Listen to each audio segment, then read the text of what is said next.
Well, hey folks, and welcome to Solarcabin channel. Hey, it's early spring here, middle of February, and the wind has been blowing like crazy, almost all day long. This is the first day we've had here that the wind hasn't been blowing so bad that I could get outside. And I'm sitting on my front porch, and it sure feels nice.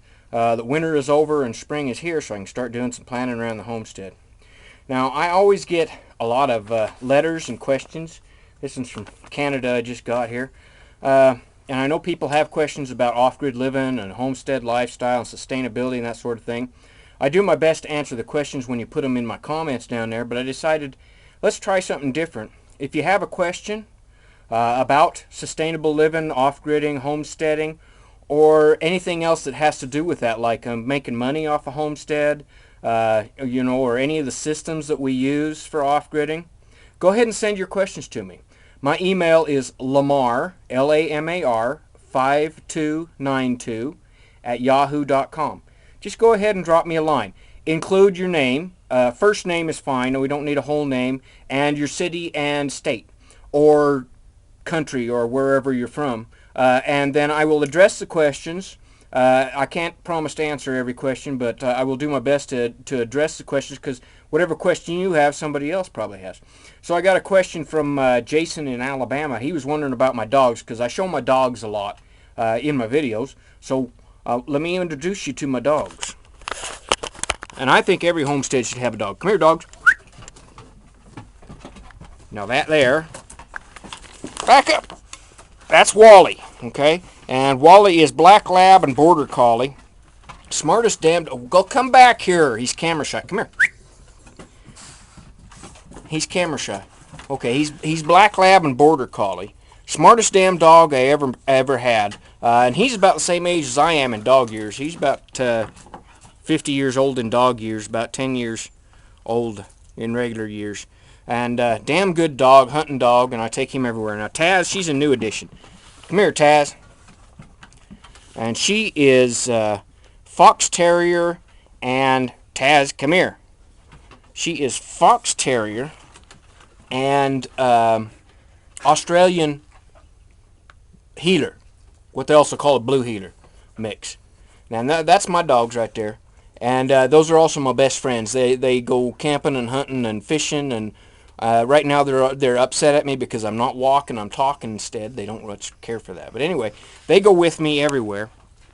And good dogs. I'm hoping to get some puppies this year. That's the plan, is because Wally's getting kind of old, and he's an old goat.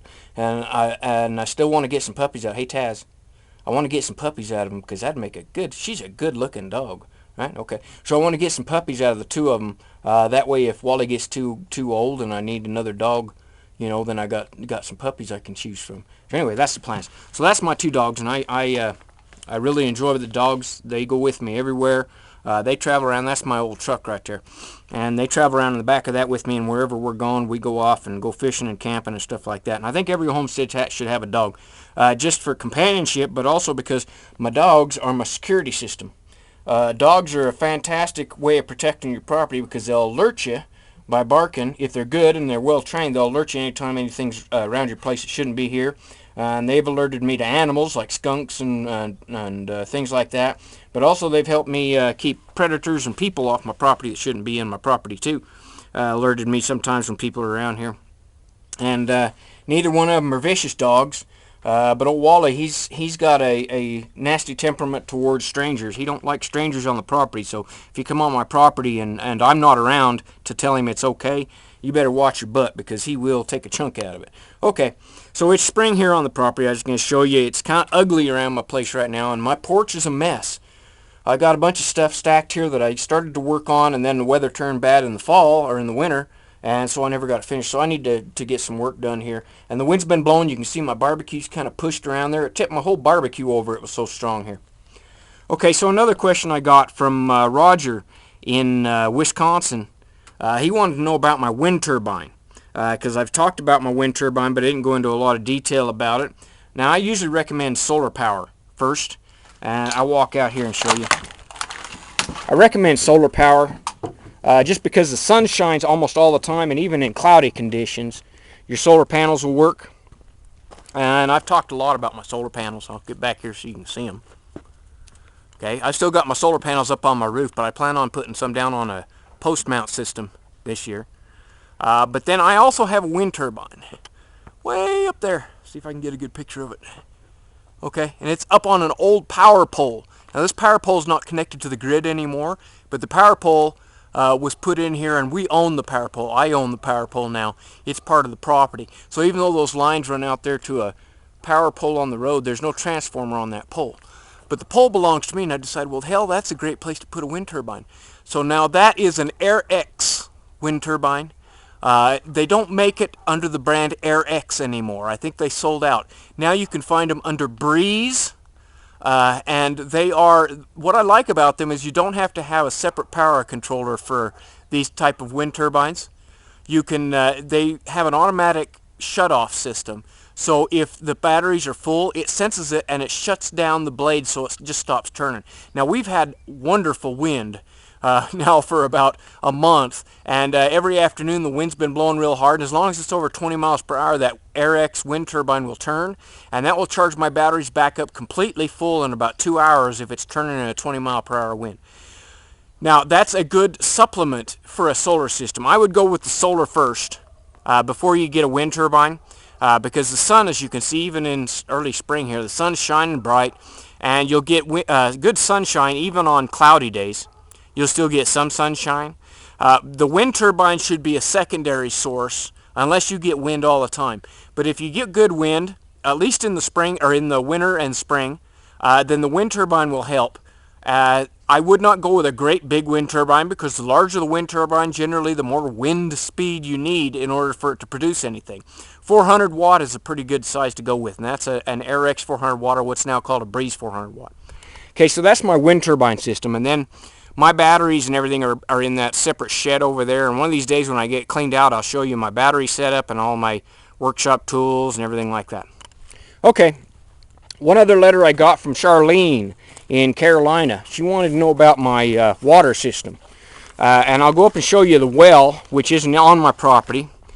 I hand drilled an agricultural well, but then we got a drought, and my well wasn't deep enough, and it slowed down to a point where it wasn't producing enough water.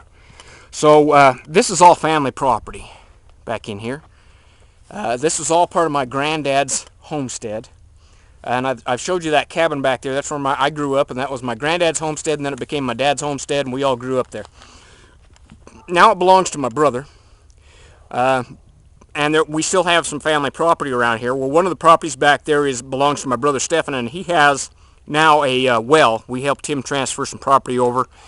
He's got a 300-foot deep artesian well, and people have always questioned me, what's an artesian well? Well, an artesian well means a free-flowing well. It doesn't require any pump.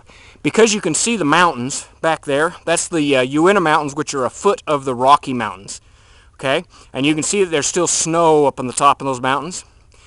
When water absorbs down into the ground, it goes down into underground aquifers, and then because it's running downhill, it creates its own pressure.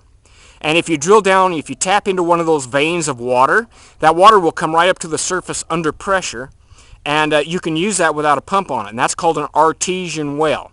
And we're lucky in that we have artesian wells all over here in this area here. And my well is back there. I'll show you where the wellhead is, but it runs down. I've got it run through some pipe, and it comes all the way down here. And here you can see this is the end pipe that goes into, this is my overflow, and it goes into a tank here, so my dogs always have a constant supply of water. And then I hook a hose on this. Okay, so you can see that this has good flow, but it doesn't have great pressure. And the reason is because the well is actually back there in the field almost a quarter of a mile. And so by the time it gets down here to my place, I've lost a lot of pressure, but I still have good flow. Right at the wellhead, it has really good pressure, and you could run a sprinkler right off of it. Now, what I do is I hook a hose on, and that's actually what that hose is down there. I hook the hose on, and then I fill up my tank inside the cabin.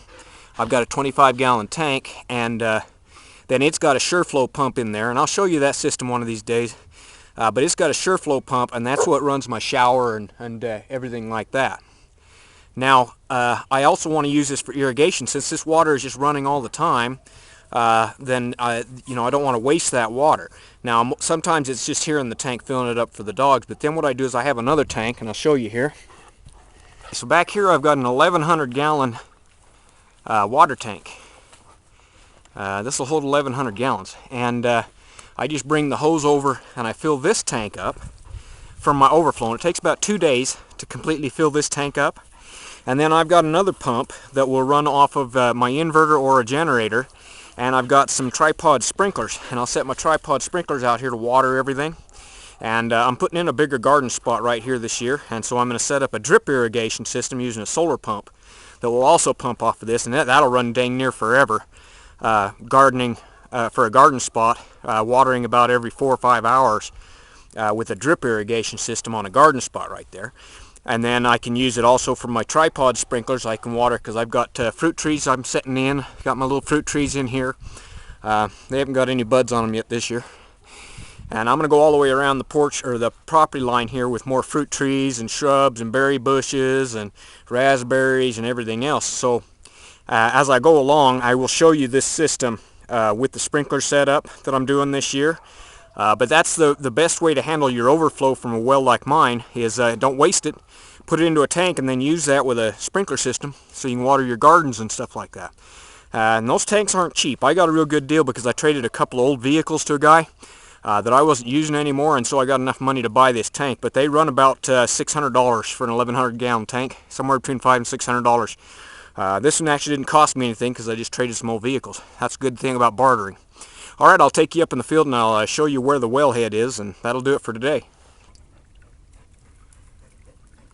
Okay, so now here's the well, and this is a 300-foot deep well, and you can see we just got some, it's actually on my brother's property. He's got some stuff just stacked over it to keep the animals from getting right up next to it, but allow them a place so they can get a drink if they need to.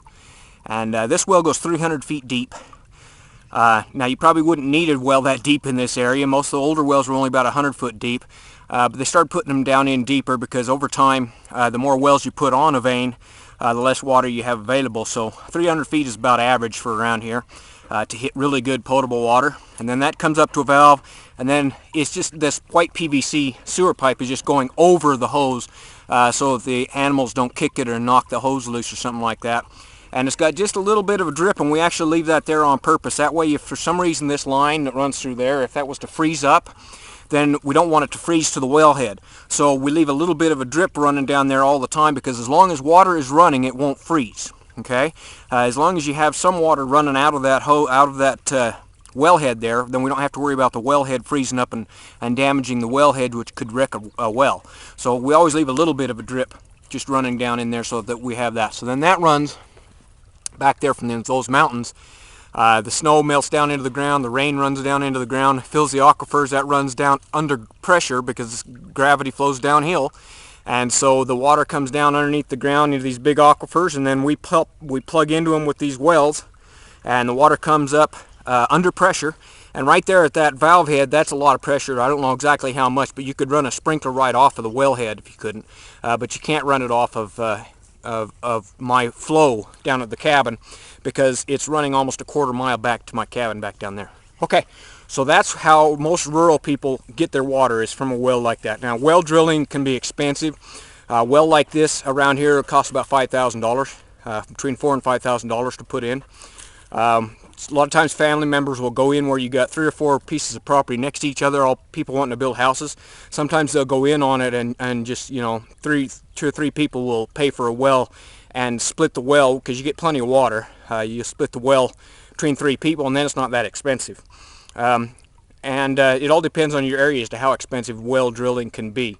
Some places a lot less expensive, but an average for about a 300-foot well is still going to cost you somewhere in the neighborhood of probably $4,000 to $5,000. All right, so that's rural well drilling, and I hope you enjoyed this video, learned a little bit, and like I said, I'm always happy to answer questions. Just send them over to my email, LaMar5292@yahoo.com, and we'll sit on my porch and I'll tell you stories. All right, have a great day, everybody.